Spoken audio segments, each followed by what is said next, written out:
Tuhan bersamamu. Inilah Injil suci menurut Santo Matius. Dalam khotbah di bukit, Yesus bersabda kepada murid-muridnya, "Hati-hatilah, jangan sampai melakukan kewajiban agamamu di hadapan orang, supaya dilihat. Karena jika demikian, kamu tidak beroleh upah dari Bapamu yang di surga.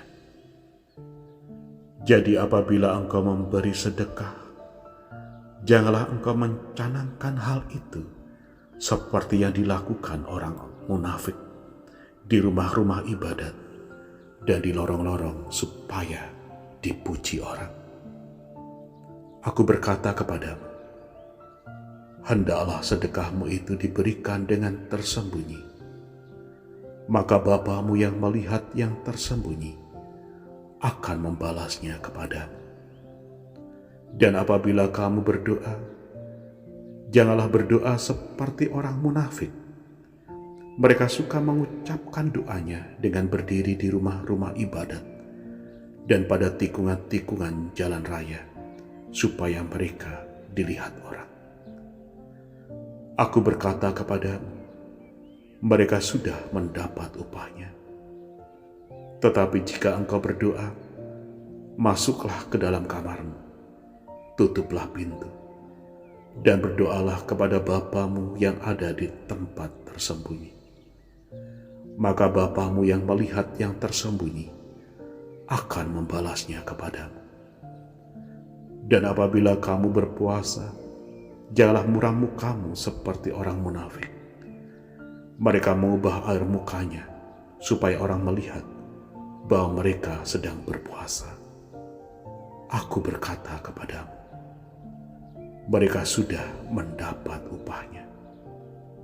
Tetapi apabila engkau berpuasa, minyakilah kepalamu dan cucilah mukamu, supaya jangan dilihat orang bahwa engkau sedang berpuasa, melainkan hanya oleh Bapamu yang ada di tempat tersembunyi.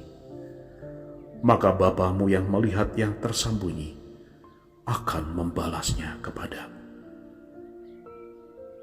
Demikianlah sabda Tuhan. Saudari dan saudara, selamat pagi berkat dalam. Hari ini Tuhan Yesus mengajak kita untuk merenung lebih dalam. Perbuatan baik memang perlu dilihat dan menjadi contoh bagi orang lain. Tujuannya tentu supaya orang lain sampai pada Tuhan sendiri ketika melihat perbuatan baik dan akhirnya melakukan hal yang sama.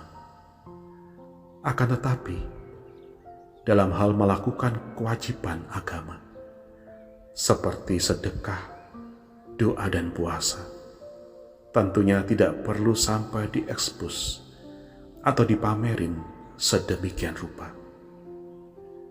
Sedekah, doa, dan puasa yang kita lakukan adalah bukti bahwa kita serius dalam hidup rohani. Tanpa orang lain harus tahu sejauh mana hubungan kita dengan Tuhan.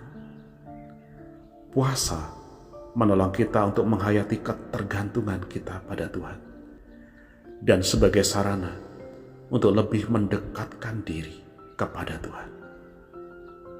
Puasa bukan untuk menghukum tubuh kita, tetapi untuk memusatkan perhatian pada Tuhan. Puasa tidak boleh dianggap sebagai salah satu metode diet. Maka jangan berpuasa untuk menghilangkan berat badan, tetapi untuk memperoleh persekutuan yang lebih dalam dengan Allah. Selama berpuasa, kita juga harus berpuasa dalam menjaga kata-kata. Puasa dan pantang akan kemalasan. Menjaga sikap, menjaga perilaku kita sehari-hari. Bukan hanya mengurangi makan. Kalau dalam bekerja, bekerjalah dengan sepenuh hati. Dan jadikan puasa sebagai sebuah tantangan untuk melakukan yang terbaik. Puasa bukanlah cara untuk kelihatan lebih rohani dibanding orang lain. Puasa harus dilakukan di dalam kerendahan hati dan dengan penuh sukacita. Sedekah, doa, dan puasa merupakan satu rangkaian yang tidak terpisahkan. Karena sedekah itu sumbernya dari semangat kita dalam menyisihkan uang belanja untuk puasa. Dan doa adalah buah pertobatannya, karena kita semakin ingin mendekatkan diri padanya. Semua itu kita lakukan dengan sepenuh hati, tulus, tanpa modus. Maka berilah aksi puasa dan derma dengan sungguh-sungguh. Berdoalah dan berpuasalah dengan sungguh. Semoga dengan demikian kita beroleh rahmat keselamatan dari Allah dengan sungguh pula. Mari kita melakukan tugas kewajiban agama dengan tersembunyi dan dengan cinta yang besar. Tuhan memberkati saudari dan saudara sekalian.